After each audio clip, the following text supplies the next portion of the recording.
So, good morning, 10th class. Let's continue with part 5 of chapter Federalism. Last class में हमने पढ़ा था किस तरीके से इंडिया एक फेडरल कंट्री है और उसमें मैंने बहुत सारी पॉइंट्स बताए थे और उस पॉइंट्स के थ्रू हमने ये प्रूव कर दिया था कि India is a federal country. It means कि इंडिया ने फेडरलिज्म को अडॉप्ट किया है because of their is a the sharing of powers between the various level as well as various in the various organs of the government. Got it? So today we are going to talk about the powers that are clearly mentioned in the constitution in the form of various list. Got it? According to that list, just focus. According to that list, the various levels of the government have the power to make the laws on this subject that are mentioned in the various list. Got it? As I said, union list, concurrent list, state list, and last one is residuary list. Got it? So about this list we are going to study about it. So let's continue. The constitution clearly provides the legislative power. Legislative power means what? Who make the laws? Who have the power to make the laws? That is called legislative powers between the union government and state government through these various lists. ध्यान देना, हमारी country में जो federalism adopt किया गया है तो भाई कंट्री को डिवाइड कर दिया गया है सेंट्रल गवर्नमेंट में, स्टेट गवर्नमेंट में और विलेज लेवल गवर्नमेंट में. Got it? सो उसी के अकॉर्डिंग क्या किया गया कि यूनियन मीन्स क्या होता है? Central government. ध्यान रखना, यूनियन बोलो, नेशनल बोलो, सेंट्रल बोलो, सेंटर बोलो, all are same.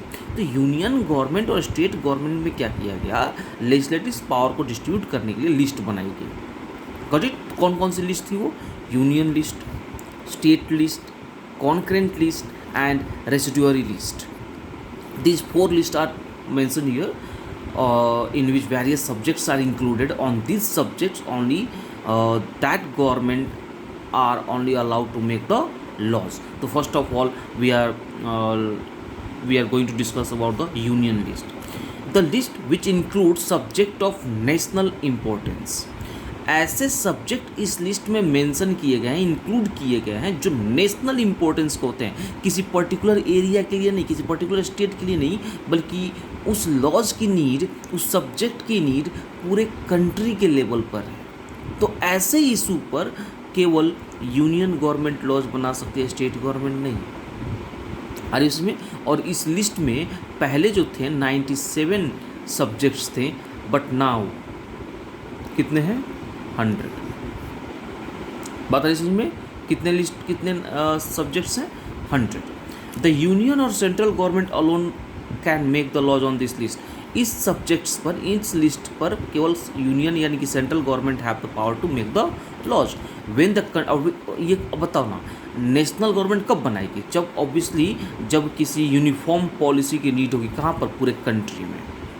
Uniform means क्या होता है? एक लॉ, सिंगल लॉ.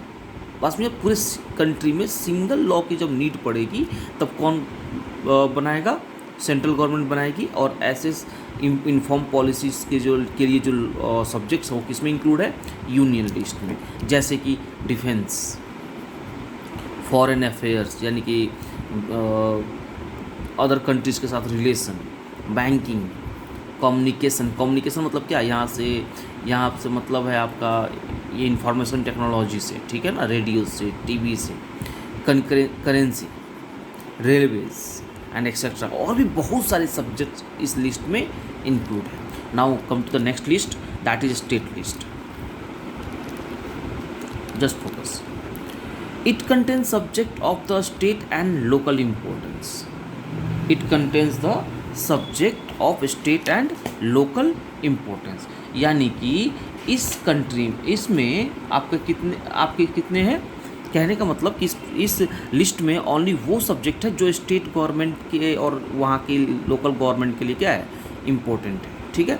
इसमें जो थे पहले तो 61 थे लॉज, लेकिन नाउ अब कितने हैं? 66. Got it? Just remember it. Only state government can make the law. Obviously जिस तरह से यूनियन लिस्ट में यूनियन गवर्नमेंट यानी central government can make the laws, वैसे ही स्टेट लिस्ट पर state government can make the laws. Got it.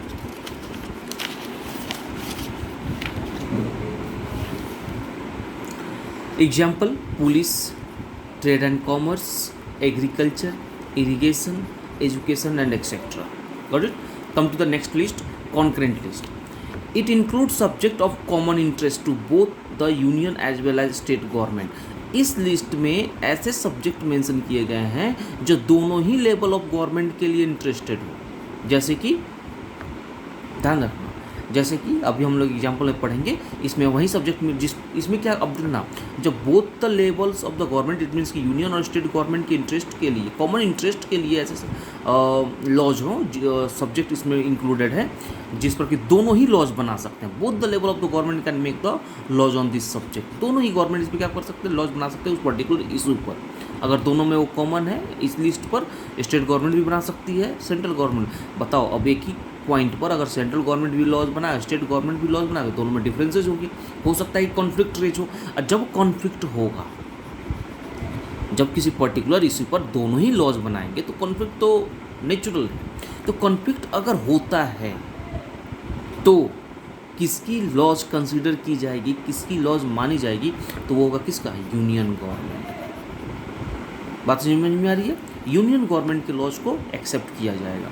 अब इसमें एग्जांपल्स में कौन कौन से आ जाएंगे, education, forest, trade unions, marriage, adoption and succession and etcetera. इसमें आज के डेट में कितने लॉज हैं, 42। कितने हैं दोस्तों, 52 कितने हैं, 52 subjects. Got it. Next one, residuary list. The subject that do not fall in any 3 list. वो सब्जेक्ट जो इन 3 लिस्ट में नहीं है उसको किस में मेंशन किया गया, रेसिडुअरी, यानी कि सबसे लास्ट में लिस्ट बना, क्योंकि इस इन 3 लिस्ट में यानी कि यूनियन और स्टेट और कॉन्करेंट लिस्ट में वो सब्जेक्ट ही मेंशन नहीं था। क्यों सब्जेक्ट मेंशन नहीं था, क्योंकि ऐसे जो सब्जेक्ट्स थे वो कॉन्स्टिट्यूशन बनने के बाद एग्जिस्टेंस में आए। बस में आ रही है।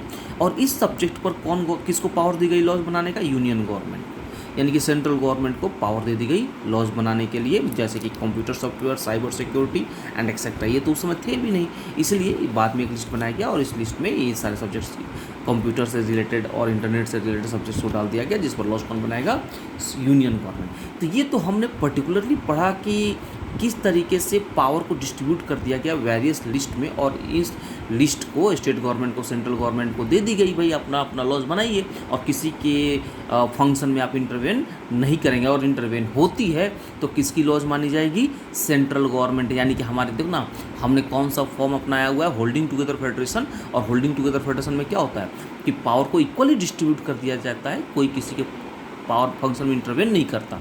लेकिन मैंने आपको ये भी बताया था कि हमारे होल्डिंग टुगेदर फेडरेशन में क्या होता है कि state government can not make demands of the separation from the big unit, यानी कि कंट्री। Got it.